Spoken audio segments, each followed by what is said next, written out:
ladies and gentlemen, it's a great pleasure to welcome you all at this Forum Maritime Knowledge Lecture Series being conducted by the Center for Maritime Economy and Connectivity.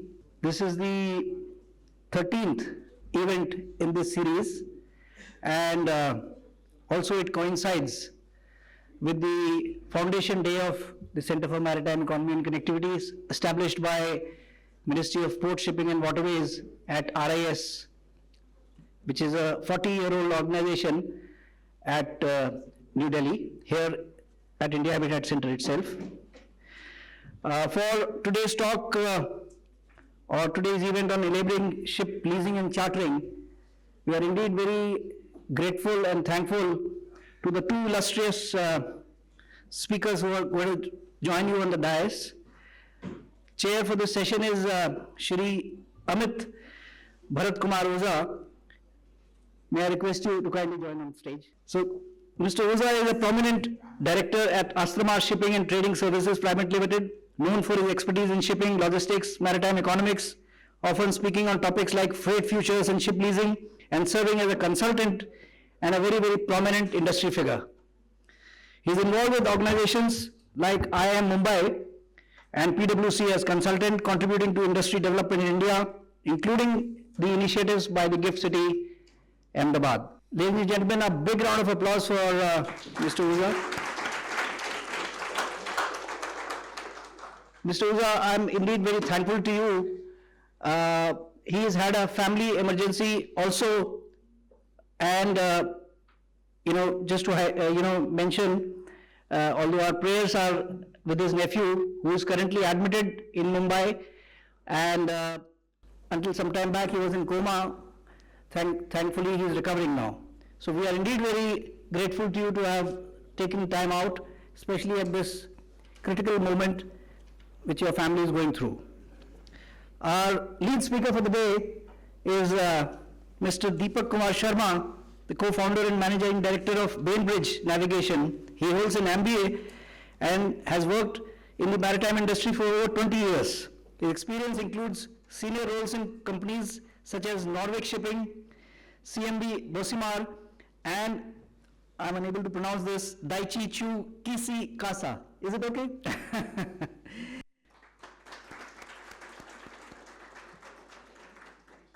His career reflects consistent growth, strategic insight, and deep-rooted expertise in chartering and operations. That's why he's here today. Beyond work, he's also an avid runner. You can see it from his physique and his fitness levels. And he's just come back from IIM Mumbai. He was conducting some courses there, and we saw his posts on the LinkedIn and various other. So he enjoys speaking at various shipping forums and regularly engages with industry literature and developments. Well, today's topic on enabling ship leasing and chartering is a very important aspect, especially with respect to India's growth story. And India is one of the largest, fastest growing economy. You are aware about it. Yet its share in global shipping ownership, chartering and leasing has historically remained very, very marginal. Despite handling over 95% of its EXIM trade by volume through sea route, India has largely depended on foreign flag vessels and foreign leasing hubs for maritime transportation. Last year, a very, very important enactment took place. A legislation came, which is the Merchant Shipping Act, and that marked a structural shift in India's maritime legal framework. And one of the most consequential reform under this act is the formal recognition of bareboat charter cum demise, BBCD, which is a very, very enabling mechanism to expand India's tonnage, enable ship leasing and finance, and strengthen India's strategic maritime autonomy. So, ladies and gentlemen, to dwell on this subject, we also have in the audience a large number of young aspirants, workforce. Of course, there are lots of jobs at sea, but there are onshore jobs also. And your degree or your studies are, of course, They are related to STCW and many other courses, operational courses, but it is also important to know what is on the other side so that you can expand your horizons. So learn a lot from this. So today, the talk by the lead speaker and discussions on the subject are related to the theme, as I mentioned, but it is also important to learn from them the international best practices, how to map BBCD to India's, Indian flags leasing ecosystem, and they discuss the imperatives of demand opportunities, the captive demand which we have, and also bring out some discussions on some enabling mechanisms for the opportunities for the policymakers, and also discuss a bit about the forthcoming union budget, what we expect out of it, and how these enabling mechanisms, legislations like the Merchant Shipping Act 2025 can help us to strengthen this ecosystem. So without standing in between you and the lead speaker, I would request Mr. Deepak Kumar Sharma to kindly enlighten the audience. Thank you. Good evening, everyone. My name is Deepak Kumar Sharma. I'm the co-founder and managing director of BainBridge Navigation. It is so fascinating to see so much talks about, rather positive talks about shipbuilding, ship owning, Indian flags, and I'm here to present my 2 cents on ship leasing and chartering activities, which is nothing but the commercial activities of the supply chain. Now, you see, we can acquire a vessel, we can build a vessel, but at the end of the day, the vessel has to generate the revenue, and that revenue would define whether the business is sustainable or not. What is commercial activity? What is ship operating? Why it is not happening in India? Why it is happening outside? And what all we can do to replicate this model on Indian shores. I'm going to present a small presentation on this one. This is going to be the presentation flow. I'm going to give you an introduction of BainBridge Navigation. What is ship operating and why ship operating? How does it work? The value proposition, current challenges, India versus global hubs, and the road ahead. BainBridge Navigation, we are a ship operator and we work on an asset-light business model. What is asset-light business model? We'll come on that on the second slide. We have presence in dry bulk and wet bulk. 90% of our business is dry bulk cargoes and 10% we are doing chemical tankers. Have been in business for last 9 years. 6 main offices. We have 2 offices in India, one in Noida and one in GIFT City. We have an office in Singapore. We have an office in Malaysia, in Dubai, in Germany. We have a rep office in USA and Japan. 100 plus employees, 7 nationalities. At any point of time, we are operating a fleet of 65 vessels on water. Last year, we carried 30 million metric tons of cargoes across 500 voyage fixtures, across 1300 port calls. I can humbly say that we are, if not the largest, then one of the largest operator in whole Pacific Gulf and subcontinent. We have generated a revenue of $3 billion since inception. What is ship operating? So ship operating is a model where we don't own any vessel. We charter the vessels from the various ship owners, and then we use these vessels to carry the cargo of our client. Now you see, a ship owner, he may not be interested in operating the cargo. He is only interested in the kind of return which he would get on his investment, which is the vessel. So we are the one who are taking the vessels with them on time charter, and again the voyage charters, they may not be interested in operating the vessel. They are only interested in getting their cargoes shipped from point A to point B. So we are the one who are acting as a bridge between them. We are hedging their risk either on the cargo, on the vessels, on the paper. We'll come to that. But why ship operating? Why not a ship owner directly carry the cargo of a cargo charter, or why not a cargo charter directly take the vessel from the ship owner? That used to happen in the past, maybe 2 decades back. It used to be very simple, plain vanilla kind of thing, where there used to be a ship, there used to be a cargo, they both used to marry each other. The vessel used to reach the load port, carry the cargo, it used to sail towards the discharge port, discharge the cargo and finish. But of late, what is happening is that the ship owning is turning into an asset play game. What do we mean by asset play game? Let's take an example of a car. Let's say if I buy a car and I buy it, let's say at 10 lakh rupees, the moment I take the car out of showroom, I would not be able to sell it at 10 lakhs. The value of car will always depreciate, but the value of ship fluctuate. It depends on the demand and supply. So let's say if I'm buying a vessel at $10 million, tomorrow, depending on the demand and supply, I should be able to sell it at 11 million, 12 million, $13 million. And most of the ship owners, they are tempted to basically, get into the asset playing rather than pure operating into the vessel. And on top of that, there are various hedge funds, banks, who are getting into the ship owning and playing the asset game. You would be surprised to know JP Morgan US, today they are operating a fleet of 125 vessels. And it is one of their most profitable portfolio amongst all the verticals they have. So, okay, now ship owner has bought a vessel. Now what he would do with the vessel? They need people like us to operate the vessel. We take the vessel from them on time charter, and then we use these vessels to basically, carry the cargo of our clients. How does it work? You need to have a very good understanding of the market, because neither you have the cargo, neither you have the vessel. When you are bidding on the cargo, you are the cheapest. When you are bidding on the vessel, you have to be the highest bidder, then only you will get the vessel. And on top of that, you have to make money. So it is very important for you to have a very good market analysis. Ship operating is a business of scale. The market is so volatile that until and unless you don't play this business on scale, it is very difficult to sustain. You need to hedge your risk between the various segments of the industry. For example, at BainBridge, what we do is that we take our positions in Pacific, which is like India and Singapore and China sort of region. We take our positions in the Middle East, and we take our positions in Atlantic also. Quite often, one area works and one area does not work, and that is how you hedge yourself, and that is how you sustain. You need to have bunker contracts.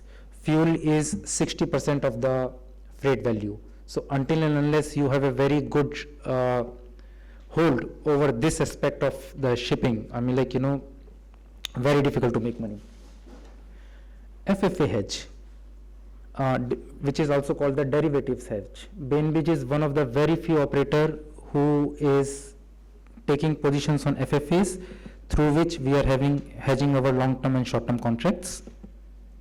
Again, global operations is nothing but having the scale in various part of the globe, brokers network, risk management, and of course legal retainers.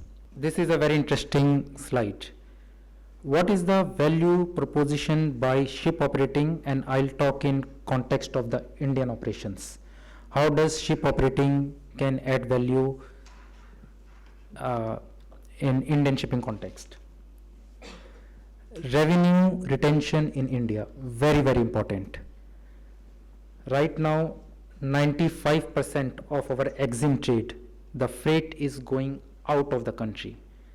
Talking about the dry bulk only, last year we imported close to 275 million metric tons of coal. We exported close to 50 million metric tons of iron ore. I am not a tanker man, but I am sure that the tanker bill is certainly much exponential. This is Forex. This is going out of India. What if the commercial activities is controlled from India? What if we have our own Indian flag vessels, own Indian tonnage, and the freight is not transacted in US dollars but in Indian rupees? Decision making. Decision making complements the ecosystem. In fact, I'll put my second point also, which is ship owning, FFA, bunkers, trading, and legal. You need ship operating to develop these kind of verticals. You can own the vessel, you can acquire the vessel, but you need a commercial acumen to operate the vessel. For that, you need ship operating. So one may argue that once you buy the vessel, then you can have the commercial then you can build the commercial platform. I would put it other way. If I already have a commercial platform, then it would be more easy for a private investor or a private player to see the kind of returns which this platform is giving, and then they can have confidence to get into the asset owning and place their vessels with us. Trading. Now India, our Indian entrepreneur, they are not only buying and selling on the cargo, they are trading the cargo. Other day, I was negotiating a cargo where an Indian trader was buying a cargo in South America and selling it to China. This is happening from India. Now, quite often we see that freight is the deal breaker in trading. Everyone knows the FOB price, everyone knows the CNF price, and it is a freight which can make a deal happen. So if the ship operating or the decision making of the ship operating is in India and the trader is sitting, so then we can basically complement the trading system also. Legal. So many shipping contracts, so many shipping disputes. You know, we are bringing the cargo in India, our client is sitting in India, everything is in India, but in our contracts, we are having English law. We are using English retainers to fight the disputes for us. It's a very, very big, underrated, unexplored vertical, which has a very, very big scope in India. If the decision making, if the people who are calling the shots in India, then these things would come to India by default. And of course, not to mention the job creation and the skill development. What are our current challenges? So basically, maybe slight irrelevant of the topic, but I thought that I would have a little discussion about this thing also, so that we get a gist of what exactly we are doing on day-to-day basis and the kind of challenges which we are facing. Counterparty defaults. Of late, we are seeing a lot of counterparty defaults. We are, whenever we do the contract, you take either the positions on the vessels on the cargo, but if the counterparty defaults, then it's a very big headache for us. The market is very volatile, especially with the US tariffs and all the geopolitical risk, various wars, etc. Very difficult to take positions. Earlier, the volatility was in a certain bandwidth. So, the bandwidth is this. So, we knew that if anything can go wrong, you can absorb that sort of risk. Now, it is out of our reach. Trade routes are changing very often. Very, very recent development. New trades are emerging, new routes are emerging, and that is basically, making a that are making things difficult for us to take positions. Okay, we have discussed geopolitical tensions and tariffs. Oversupplied market. I personally think that the ship market is oversupplied. There are far too many tonnages on water vis-a-vis the kind of cargo volume we have. Weather disruptions, and of course, no more owner-based business. India versus global hubs. What are the challenges? The biggest challenge is tax and regulatory gaps.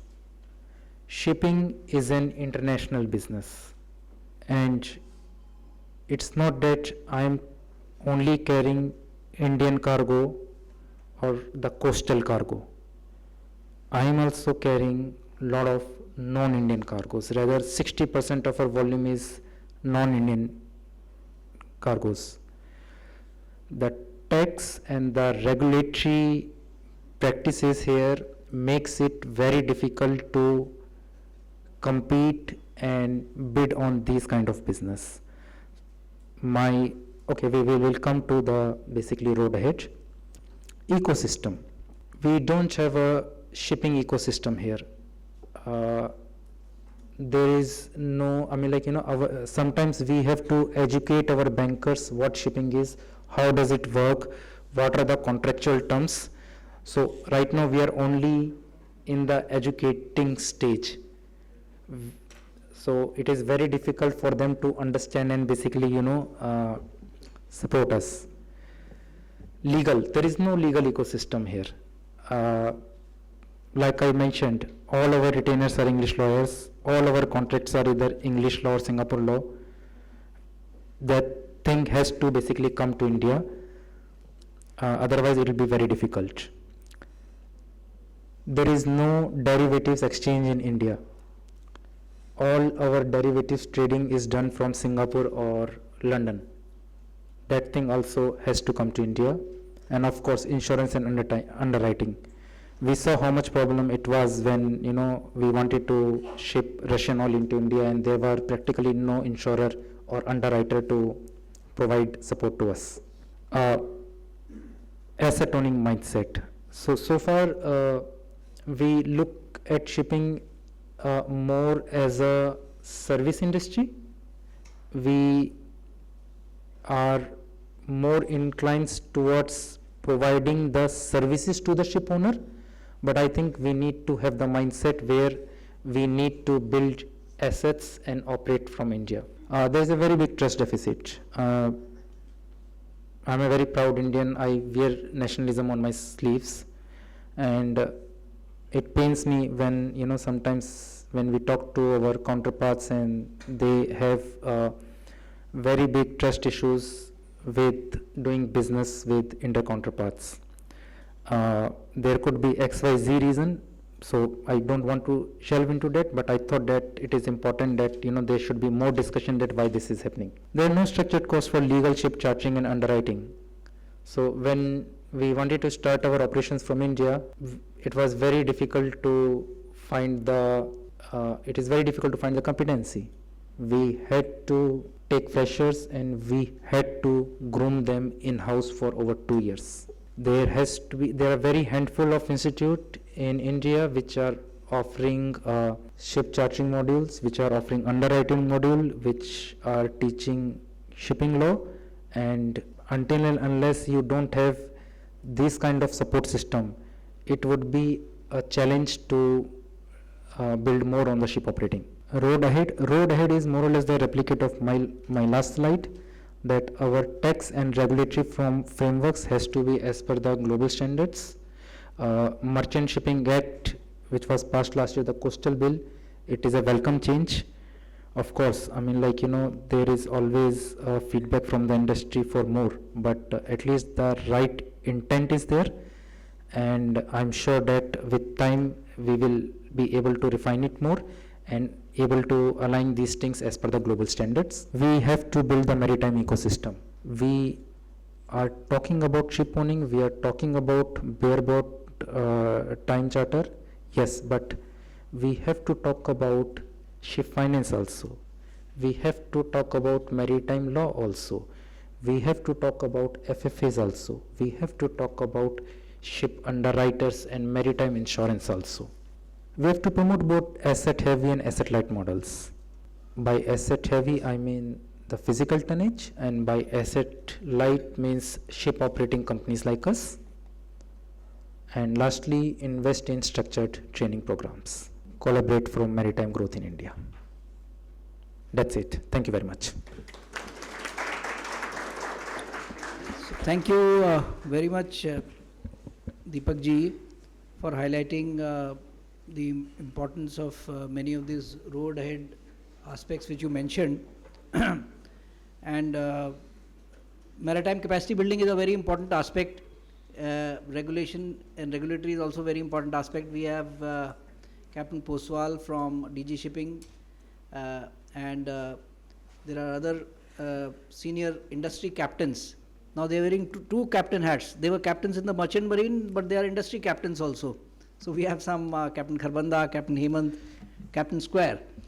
So what I would request another industry veteran, our chair, Mr. Amit to bring out the solutions to the challenges which Deepak ji has brought out.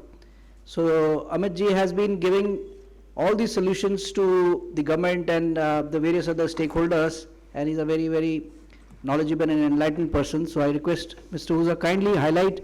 You see, we have to find the solutions. So we can't depend on somebody else to find solution. As Mr. Deepak said that he found a solution to training. He trained the workforce himself.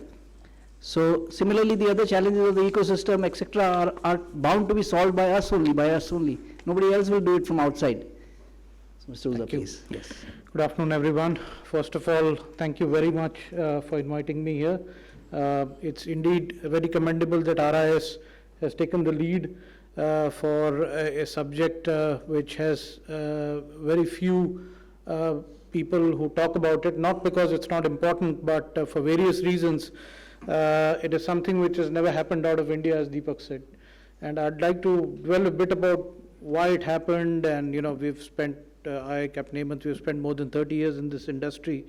And most of it is abroad. As Captain Hemant just recalled, we met in Dubai and not here. My career, as with almost everybody in commercial shipping, has mostly been outside India, especially if you're in ship operating and in commercial chartering.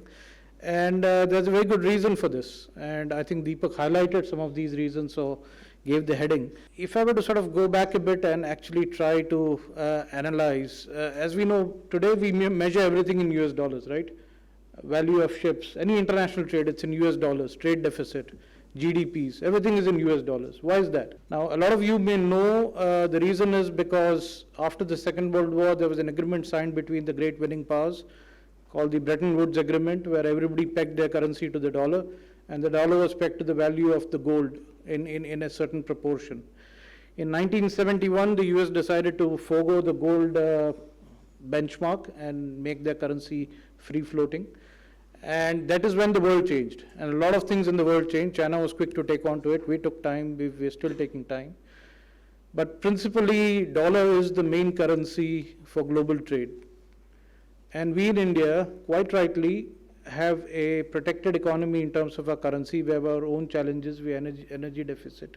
We have a large import bill in terms of energy. We have services as exports, but we still run a deficit. So we have what was earlier the FERA and now the FEMA. Now, one of the unintended consequences of transition from FERA, so FERA, as you all know, I don't know how many of you know FERA, the Foreign Exchange Regulation Act. So FERA was extremely constricting. There was nothing you could do out of India. And in that era, shipping was essentially canalized. So you had Transchart, you had MMTC, you had STC. So nobody could import and export from India, right? Everything had to be done through government canalizing agencies. So if I want to buy DAP into India, I can't do it myself, so I can't import. I need to go to STC, they will indent, and they would do the entire process of sourcing, chartering, and chartering was done through Transchart, which was a centralized government agency. So we have a whole set of, I think, brokers in India who only know the Transchart charter party and nothing beyond that, because they spent about 20-25 years of their lives in the Transchart morning meetings. Yeah. So it was, of course, a very, very closed system and a very proper systems to stabilize your economy. And in 90s, it was realized there was a need to open up. So FEMA came in. And with FEMA also came in the freedom for Indian capital to actually move out. So obviously, as a direct result of that, once FEMA came in, the ODI, concept of ODI, overseas direct investment came in.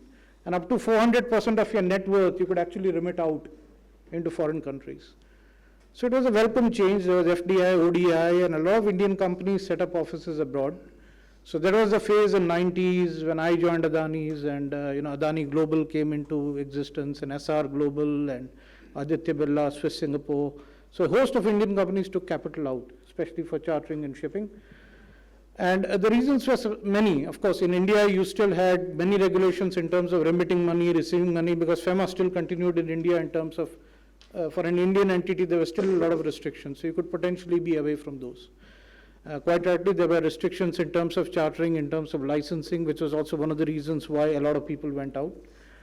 But this was a one-way street. Yeah, people could only go out. Capital could only go out. What about developing those services in India? And I think that is what is trying to come out now, and that's what the government is trying to address now. That obviously Indians have proved their worth abroad, right? If you look at Adani Global, if you look at, maybe not SR, but if you look at the Birla Group companies, if you look at Reliance, they are global traders. There was also a realization that most of these hubs, now we talk about an ecosystem and a global hub, and we talk of Singapore as a global hub, right, or Singapore or Dubai. Now there are 10,000 companies which are registered, about 10,000 companies which is registered in DMCC, in JLT. How many of them are actually UAE owned?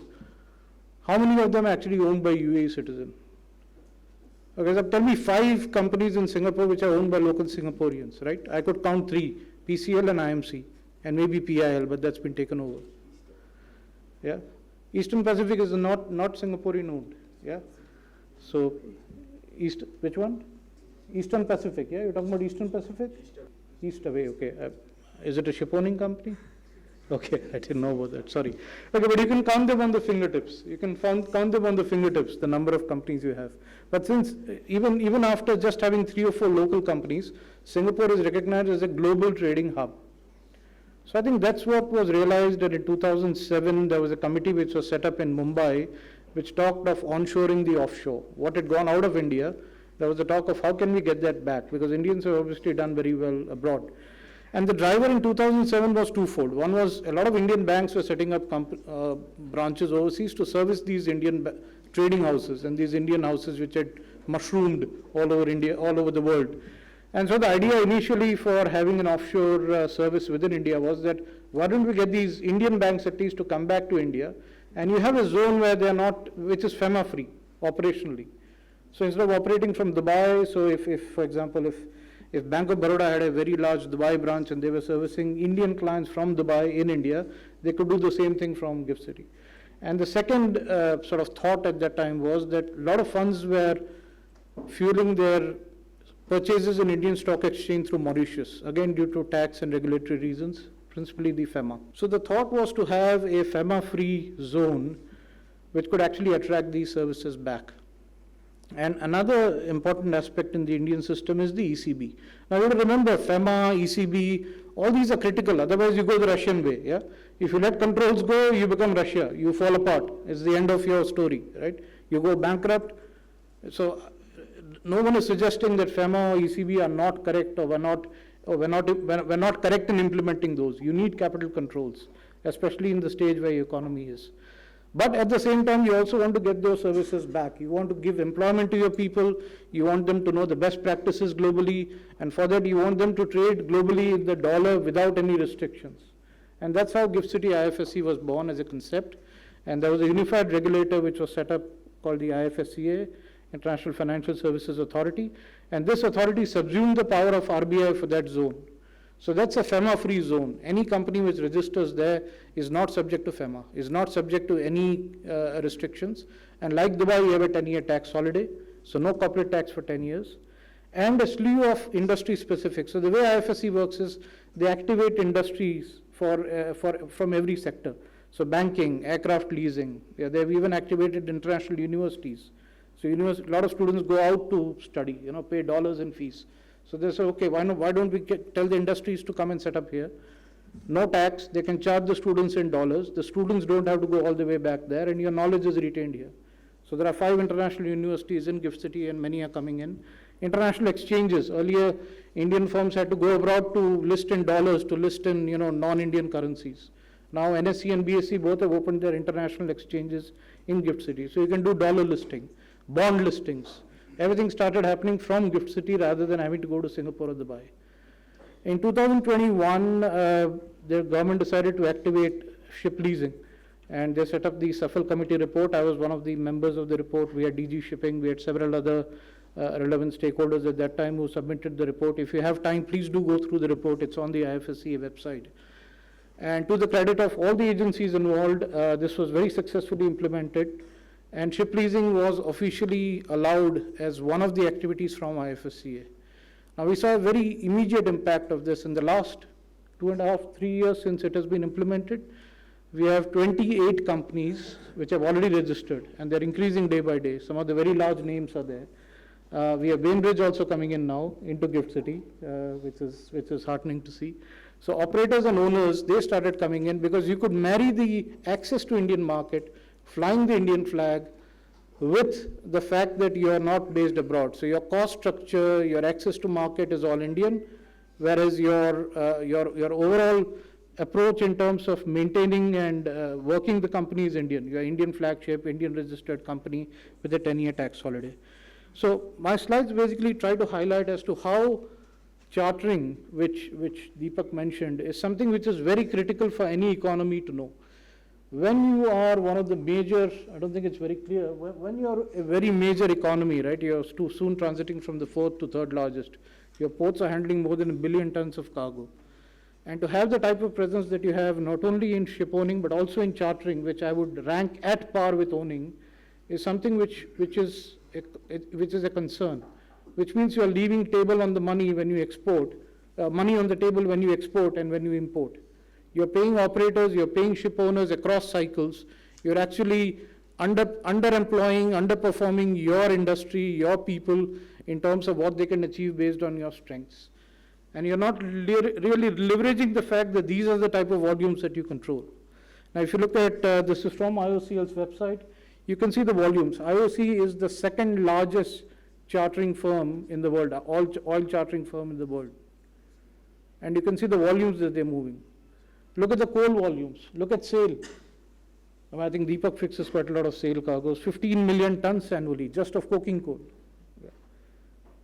So there is a lot of requirement which is generated from India. Forget about the world markets. There's so much of business and volumes generated out of India, which our operators and our ship owners are not able to tap, simply because, as Deepak said, the tax and regulatory environment here is not conducive.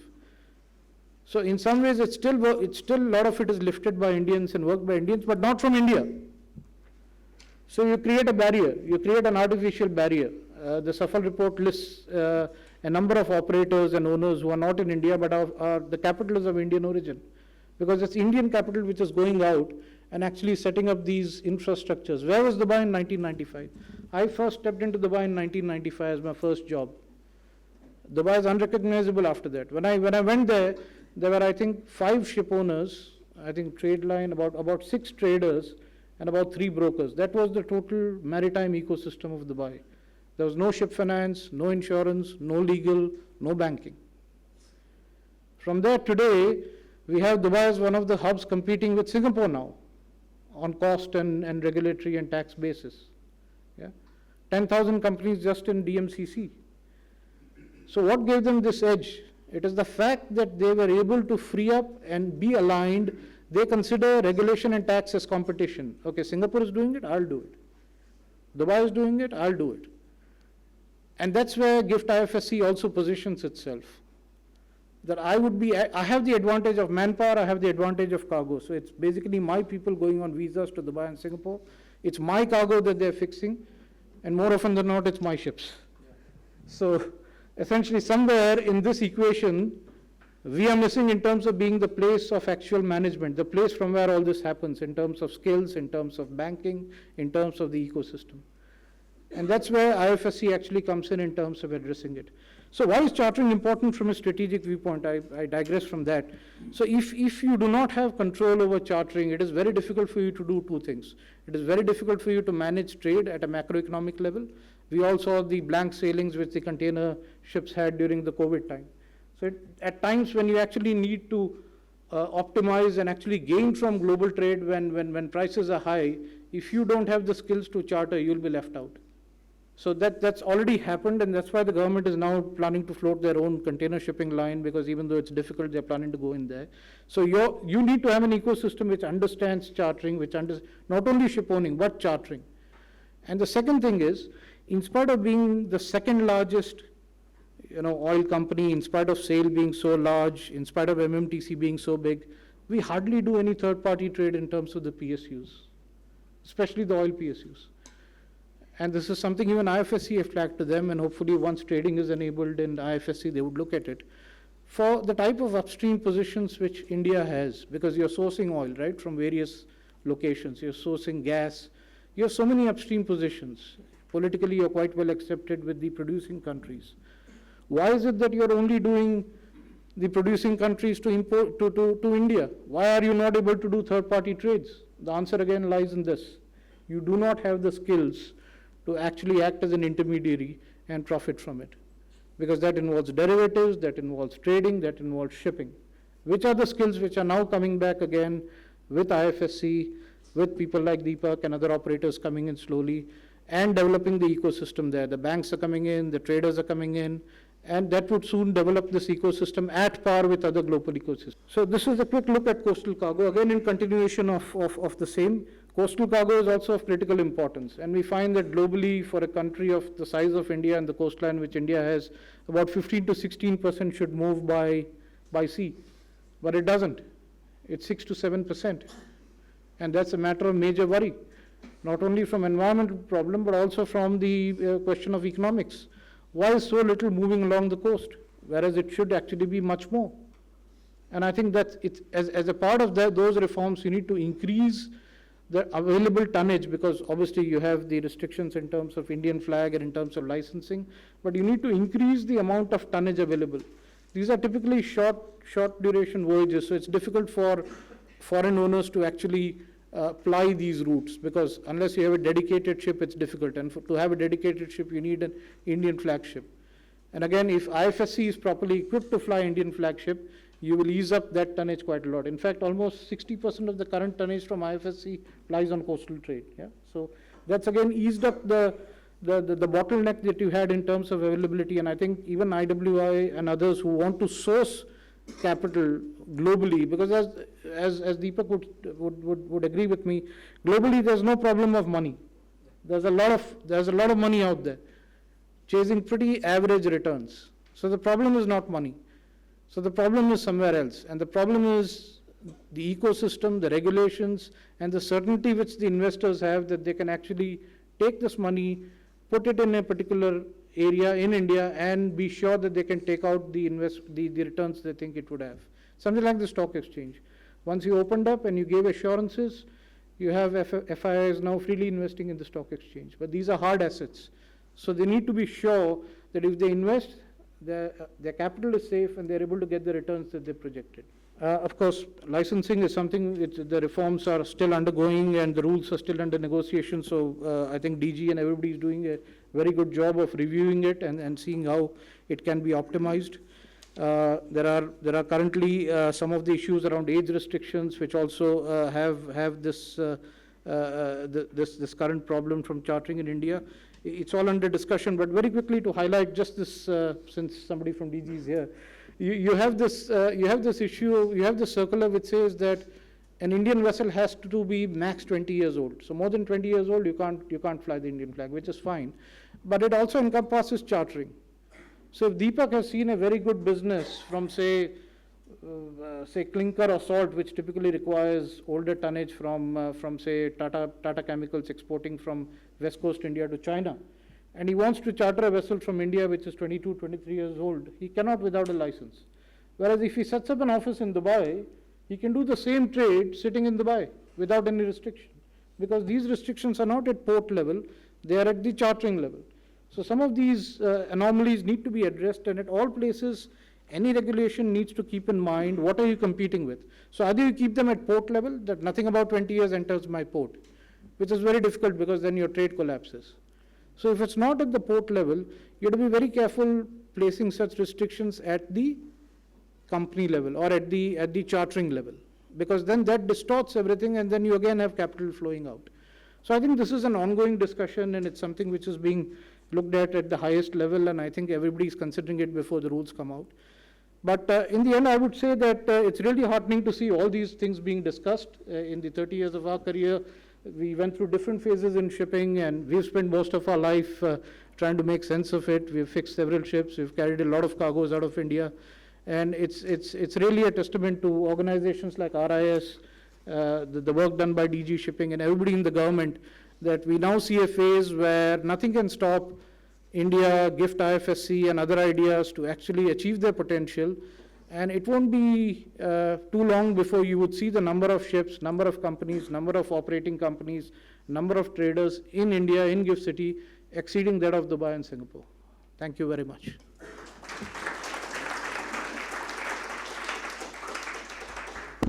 Thank you. Excuse me, this 20 years, many times it's LC condition also, correct? That LC, this is one of the LC conditions. Yeah. That also becomes a bottleneck there. that's why I mentioned salt and clinker. So if it's an older, it depends on the tonnage, right? At a regulatory level, you can't stop it. If you stop it, then stop it for all ships. But if I can do it from Dubai, then why am I stopped from doing it from here? Now, if it's salt, highly corrosive cargo, no vessel which is 20 years old would carry it. And the moot point is, I can do it from there, the same leg, from India, loading from India and going to China. I can do it from Dubai, but I can't do it from India. So either you say you can't do it from anywhere. No vessel can call India, which is more than 20 years, then I understand what you're saying makes sense. You're saying if you're sitting in India, you can't do it. But if you're sitting in Dubai, you can call India if you're more than 20 years. So how would that make sense, sir? Thank you very much, Mr. Uza and Mr. Deepak, for highlighting. Just for the audience and especially for the younger generation, I must tell you, the amount they have highlighted the issue of forex. We are, of course, the fourth largest economy, and at this juncture, as per the media reports and calculations, we are spending close to 100 billion US dollar. 100 billion is the figure for our ocean cargo freight charges. Now, this figure may not resonate very well with our younger workforce. So I must tell you that India's defense budget of all the three services, Army, Navy, Air Force, including the capital budget, including the revenue budget, and the pays and salaries and pensions, etc., is only close to 7 lakh crores, which amounts to 80 billion US dollars as of current rate. So we spend 20% more than the defense budget of our forces as ocean freight charges alone, which goes out. So your heart should pain, and you should find, you should learn. How will you, provide a solution to this? So the solution is learning. Learn more about the sector, learn more about hedging, trading, derivatives. These words you would have heard, but you have to understand the industry very well. Then only you will be able to play a role in this industry. It's a very complex industry, but it is not so complex. Indians alone are doing all this sitting abroad, so we should be catching this tide. Well, you must also study the two legislations which have come out in the last year, the Merchant Shipping Act, which has enabled the bareboat charter cum demise, BBCD it is called. It was not allowed earlier. And the Coastal Shipping Act also, which enables coastal shipping. In the morning today, we had deliberations at RIS regarding enhancement of coastal shipping, and the discussions were on with respect to the road, rail and the airways, and how much of share currently the coastal shipping has and how it can be improved and why it should be improved. So Captain Poswal was there. We are thankful to you for attending the morning session also and now. So if there are any questions, with the permission of chair and the speaker, they are all here to answer you back.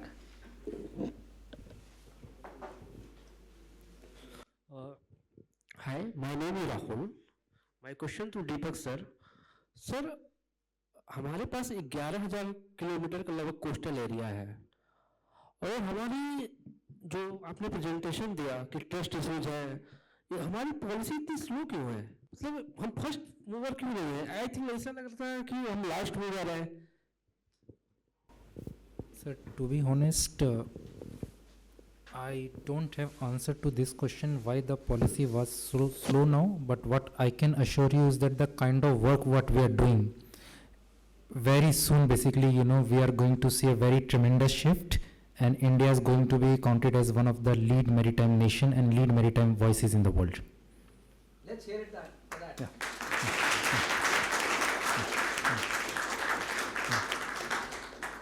Thank you.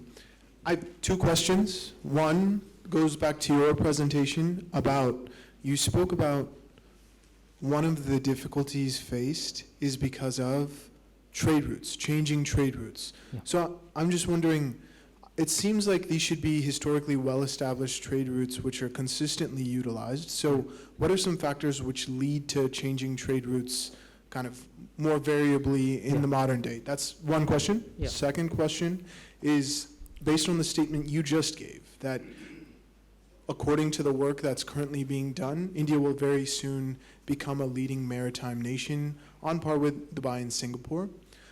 Typically, you look at the opportunity cost of moving from established businesses from one location to another. So what's the value proposition for those businesses historically entrenched in Dubai and Singapore moving to somewhere like India? Thank you. Yeah, thank you very much. So yes, if the trade routes are established, then for companies like us, BainBridge, it is very easy to take positions, because you know that this is the trade which is going to happen in so and so season, and that is how basically I'm going to place my vessel, and that is how I'm going to take the positions. But because of various reasons, I mean, like maybe because of the geopolitical thing, because of the various economic tariff wars or whatsoever, if trade routes disrupts, for example, over all these, for last 2 to 3 decades, China has been buying soybeans from US. Now, because of the tariff thing, last year China decided that, okay, I am not going to buy a single metric ton of soybean from US, and rather I am going to shift all my requirements towards Argentina. That's fine, but for companies like us, it makes the whole thing very challenging, because all our positions, either on the cargoes or on the derivatives or on the tonnages, they are basically the historical patterns. So that these are the, and it's not like one-off cases. The world is evolving, the disputes are rising, and these things are happening very often. And until and unless we are able to visualize what is going to happen, we are able to take positions accordingly. It puts us at a very, very big risk, because one bad move can basically wipe the whole year's profit. So yes, it's a very big challenge, and I think I did not understand the second question. Because I want to be nearer to the cargo. I want to be nearer to the person who is shipping the cargo and who is making the decisions. Very difficult for me to maintain a relationship with sale if I'm sitting in Dubai vis-a-vis if I'm sitting in Gift City or Noida or in Kolkata. Yeah. Hi everyone, I'm Ashwin from Ernst here, this side. So my question was that has there been any benefit of the cabotage relaxation on the coastal cargo? And second question was, so you said there's a lack of trust in having maybe deep draft or vessels with high DWT. So wanted to know, even if there are definite cargo movements from the west coast to east coast or within the east coast itself with respect to coal, POL or maybe steel or some other categories type of cargoes, why don't we have large number of deep draft vessels in Indian flag? So these are the two questions. You want to answer that?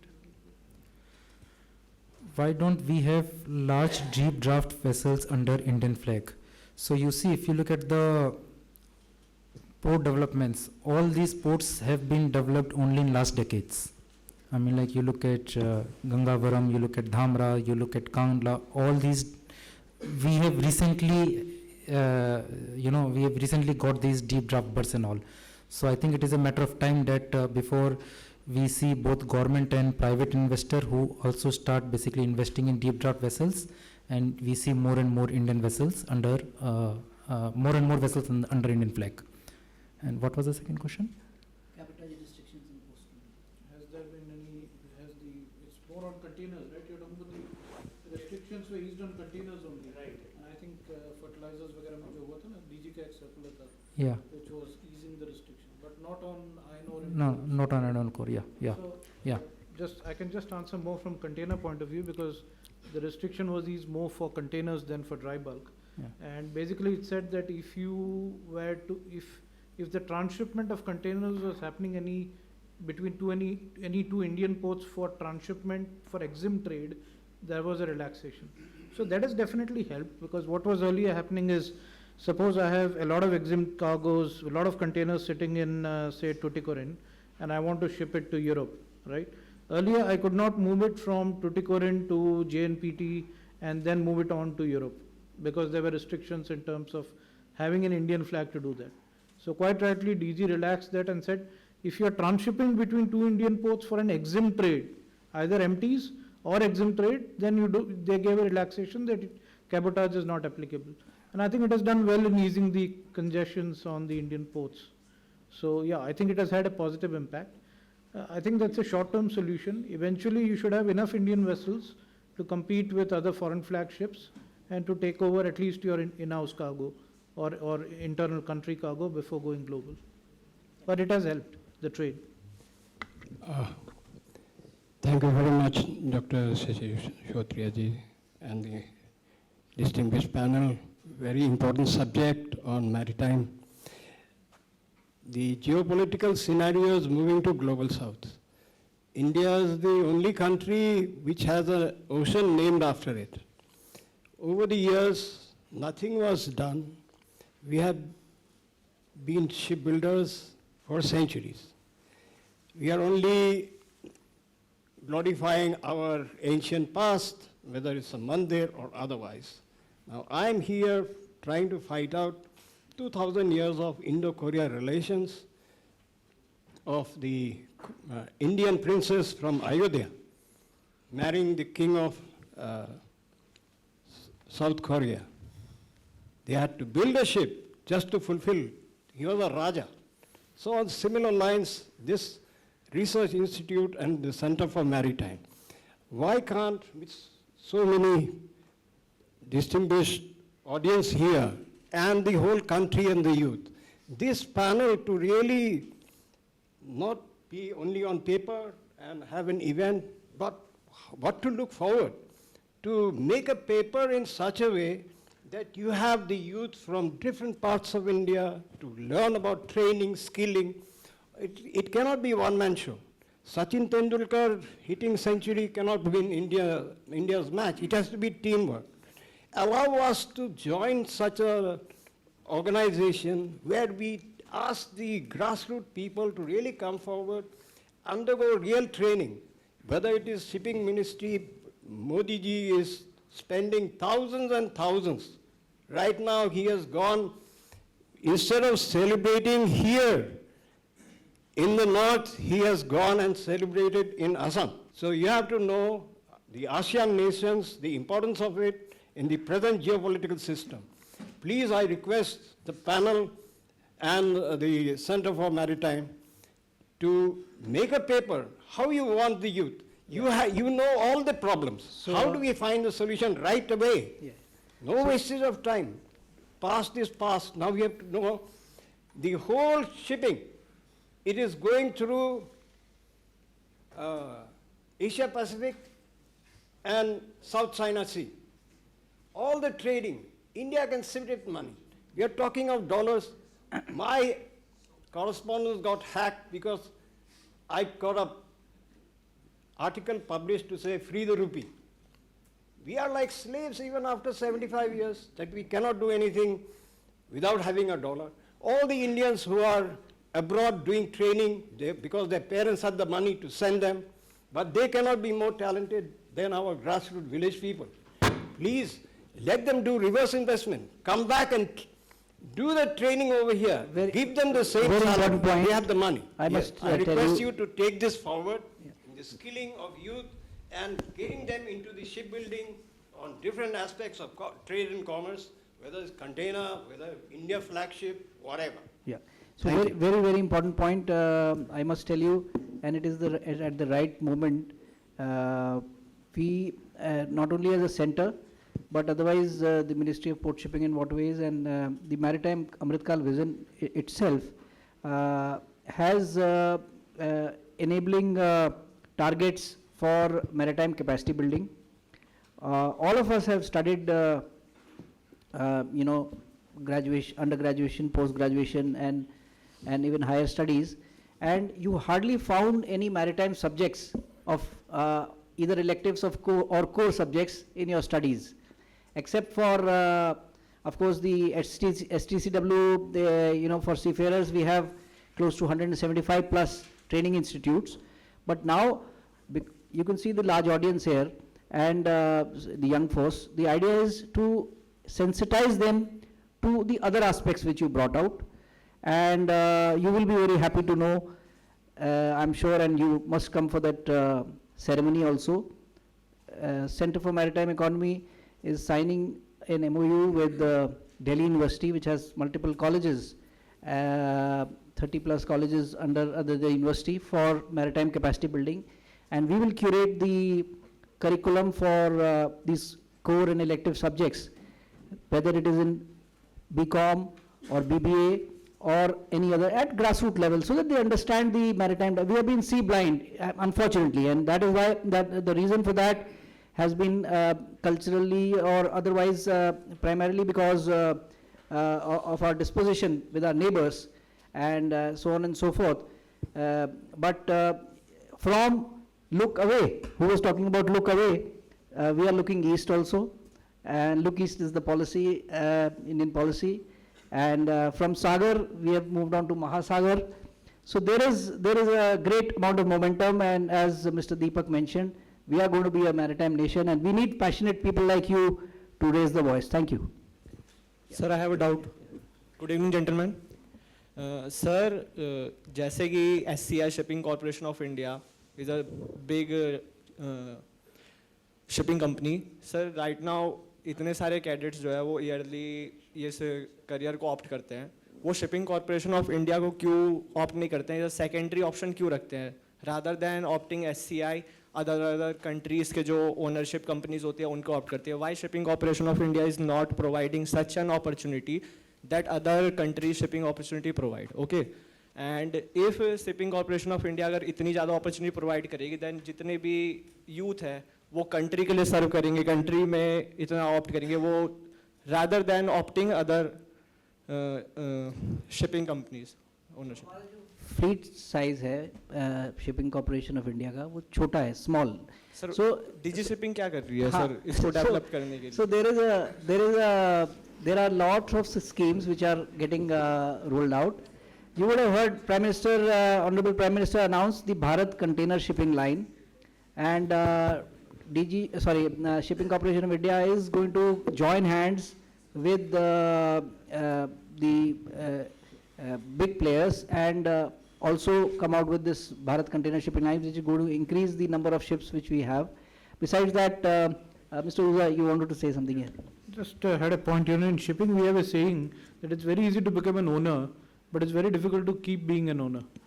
The skill set required, the contracts, the ability to commercially operate would evolve over a period of time for the reasons I said. So it's very easy for the, you think it's difficult for the government to buy a few ships and augment the fleet, but you need to have those contracts like what the others have, control over the upstream, to really deploy those ships.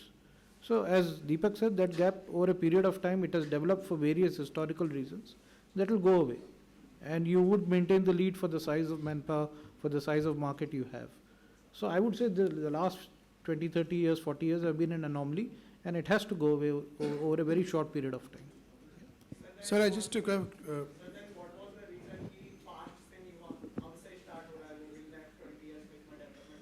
नहीं, वही मैं कह रहा हूँ कि जो पहले आप जब 47 से अगर आप जर्नी शुरू करें, तो if you even look at American history, for a number of years they were a closed economy because you're sorting your internal things out.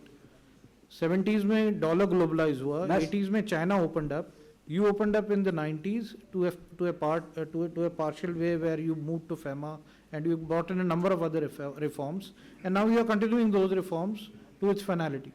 So as the speed of these reforms increase and accelerate, which they are doing, you will find the gaps disappearing. Yeah, may I just two short questions to both the speakers. My name is Jagannathan. I'm a faculty in School of International Studies from JNU. Let me compliment both the speakers for it's very insightful for us. I've been hearing about maritime security in this hall for long, but for the first time we are hearing about the nuances of shipping and shipping operating. My question is to you first, Deepak Kumar. You mentioned about the trust deficit. That's become one of the challenges in ship operating. You also sort of hinted that there is some personal experience we could able to see that when you were mentioning that. Could you please elaborate that, where you exactly mean the trust deficit and how you think that it should be addressed? Second, sir, it's a very excellent presentation and more informative as well for us, student of strategic studies.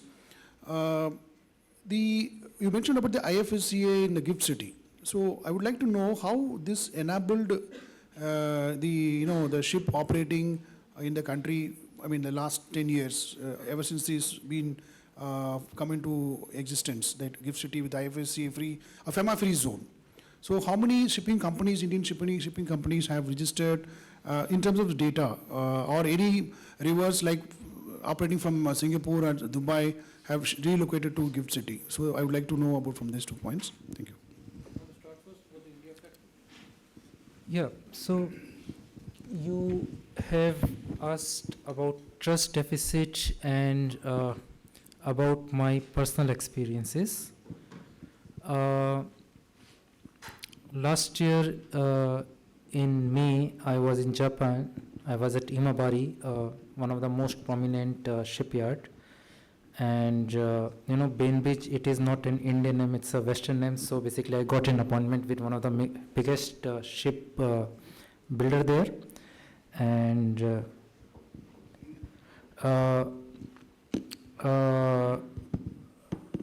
unfortunately, he had a very bad experience with some of our peers in the past. And shipping, one thing what I've learned about shipping is honor, shipping is relationship, shipping is world. And one bad fish can take us one generation down. So, of course, the good side is that your benchmark is so low that you have to just get one chance to show that how different you are. But the problem is that the perception is very important, that is how you are perceived throughout. And that is something we are fighting day in and day out on BainBridge. How we are addressing is that be very loud about the work we do, whether on social media, whether you are a speaker on the conferences or whatever means you have, be very loud, be very vocal, be very assertive. And I'm sure that it would be addressed with the time. But yes, trust deficit is a real problem which we face day-to-day basis. So very quickly, I'll just add to what Deepak said. He's very right about one example.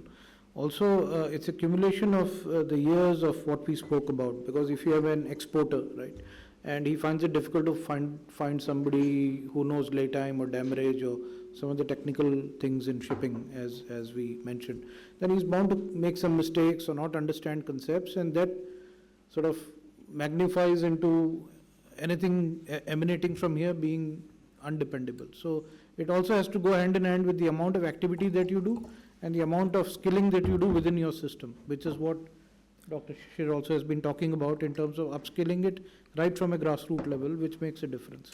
But coming back to IFSCA, so just to make it clear, IFSCA as a concept started off in 2007. The authorities, the act was passed only in 2019. So authorities started working only in 2020, and then COVID came in. The SAFL report was published in end of 2021.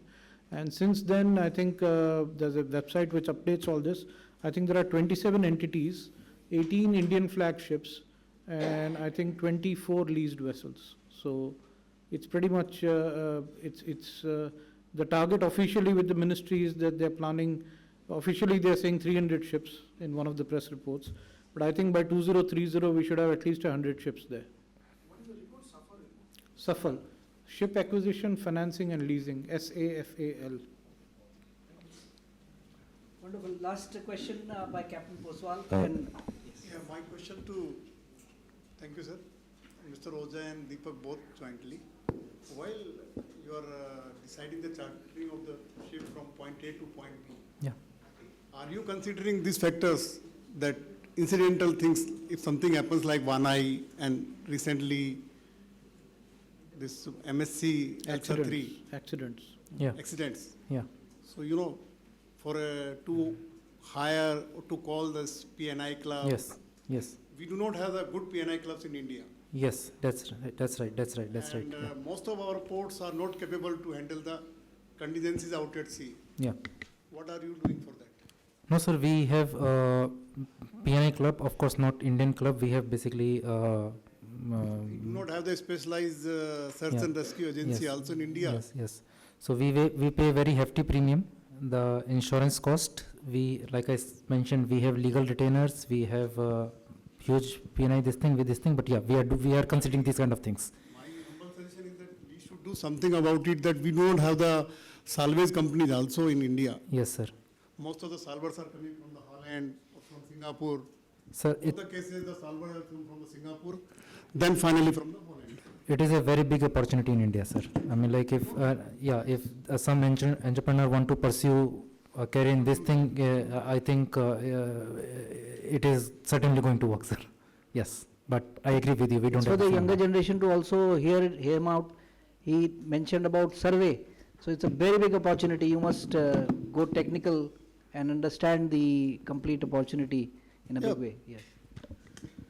Very right, as Deepak said, and as you said, so it's a big opportunity. The problem with all these opportunities, be it P&I, be it salvages, that even though India has scale, unless you think of offering something globally, it doesn't make commercial sense. Yes. So if I set up something salvage only for India or only with India focus, then my costs are such that an international solver can always do it better. See, if you look at P&I, why do they exist mostly only in UK? And maybe Norway, and the Japanese P&I for what it's worth. Because the type of tonnage they have historically, globally, gives them a scale which is very difficult for an individual P&I to match. Similarly, if I'm a solver, or if I'm doing any business today, which is a service industry for the maritime sector, it's very difficult to do it even regionally. So unless I have some equity backing and I set up something like Deepak has 100 people working for him just for the amount, the work that he does regionally. So unless you have developed scale and size, which is able to handle those sort of services globally, you won't be competitive in terms of offering your services. So the challenge is, how does an entrepreneur raise the money, create platforms, scale it up, and compete with others globally? So if I think only, okay, I'm going to set up a salving company for west coast of India, I will never be able to compete somebody who's doing it globally, because he has the economies of scale. Same with dredging. Why is it that if you look at But Boscalis... don't you think that we need a good salvage company in India? Absolutely we need, but I think eventually you can do it even at a loss to start with your base cargoes and eventually go to global. So that has to be eventually in mind, that to make it profitable, it cannot be regional or local, unfortunately. It has to eventually be a global company competing globally. Like JDN, or if you try to compete in the dredging sector, there are only 4 European companies which are ruling the entire global dredging industry. If you want to compete, I cannot just look at India or a regional sector. I need to have a global business plan where I may run some losses along the way, but eventually I will be global and I'll be able to compete on the basis of my competency. The challenge is scale. The challenge is scale and size. Then your costs automatically go up and your price. As we develop in shipping sector. Absolutely. That would come up. Absolutely. Shipping and skilling go hand in hand. And all those people who are asking this question, why did we not do this? Why are we here? They should take an analogy from sports. Why are we not having so many Olympic gold medals? Why are sportsmen? So it is a matter of the ecosystem is one. Your passion is there, of course, but then you have to learn and compete at the global level. And so why are we so good in cricket and not in other sports? So you have to take some analogy, and collective unison, going together, is the only answer. So my appeal to all of you is that rather than asking, you must ask that why this did not happen, but you must also find an answer that how I can contribute in the growth story, and how I can be a contributor to this deficit, whether it is trust deficit or any other deficit, skill deficit. So last question, the last of the last question. Sir, I would not like to ask a question, but I would like to thank all the panel for what you have expressed, and especially the younger generation which is sitting here. They're all wanting to get something from here. But wanting something is one thing, but to be able to contribute, as you rightly said, it is one subject which is very, very deep, and all of us youngsters basically have to dwell deep into it and to find out what have we discussed today. These two gentlemen who are sitting here, they're highly experienced. They are put in, I think, one of the best presentations to give us in a field for which we are not getting approvals. When you say salvers, we don't have approvals out here to be the salvers. You see, most of the survey companies which are coming, they're coming from overseas in India to operate because we don't have PMIs to approve us. The PMIs approve them, but they don't approve our companies. So the young generation has to learn from here that rather than asking questions, we should sit down and we should start reading more and more about it, go deeper into it, and see what these two gentlemen have talked about it. And I think only then we can make a workforce. Because it's not about personalities, it is about number of persons who will get involved. It's a big, big force we need here. We cannot do this just on presentations. We need a lot of people with interest coming here and say that I want to do this. If I don't get a job in SCI, it doesn't matter. But if you can do something in this, go deeper into it, you might be able to contribute much better. So I think it's a very, very deep subject, what you have touched today, and it's great. Thank you. I'll just take 30 seconds. For all the young friends, there is one advice. Thing is, you must read. And you must understand what all changes have happened. See, by the time the policies are framed, it is passed, and then comes to the ground root, there is a passage of time. But if you read, you will come to know what all changes are taking place. You cannot have a ship, or you cannot have a surveyor, or you cannot have a port management guy, unless you have a shipyard who will build a ship for you. You have to have people to place an order on you. So there are so many things which comes into play, and lot of things are happening. And sir, for your information, Ministry of Skill Development and Enterprise has pumped in lot of effort for training and skilling of people at all the stages. Be it your port operator, be it your bunker handler, be it your surveyor, at various stages. You name it and they have done it. Whatever you can imagine with respect to maritime sector, that has been taken care for capacity building. And I will just add on, I am one of the members, technical members for framing of rules for coastal shipping and Indian Ports Act. There are so much changes which is there. The license regime has been done away with it. Let all these things you have to, go through the. Sir, it has happened on ground. Yeah, so. Sir, it has happened on ground. That is what I am saying. So you're. All of you are right. Yeah. So may I now request that to the audience, see, the best event is when people are, passionate about contributing. So all of you have contributed with your expression, with your passion, and with your effort, and especially the younger generation. Be curious, as everyone's telling you, keep learning, as everyone's telling you, but be united. In all this crosstalk, have the crosstalk, but be united. The united effort will take us a long way. In a very, very traditional way, let us thank the two speakers.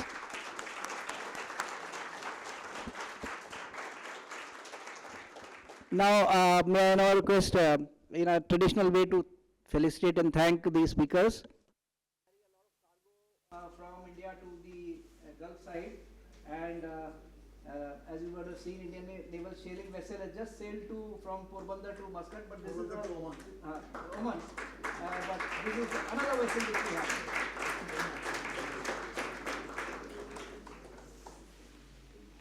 So, a lot of inspiration in our maritime heritage also. We had everything.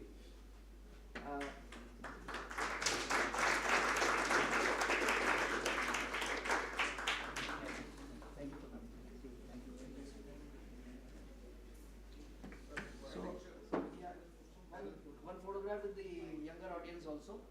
And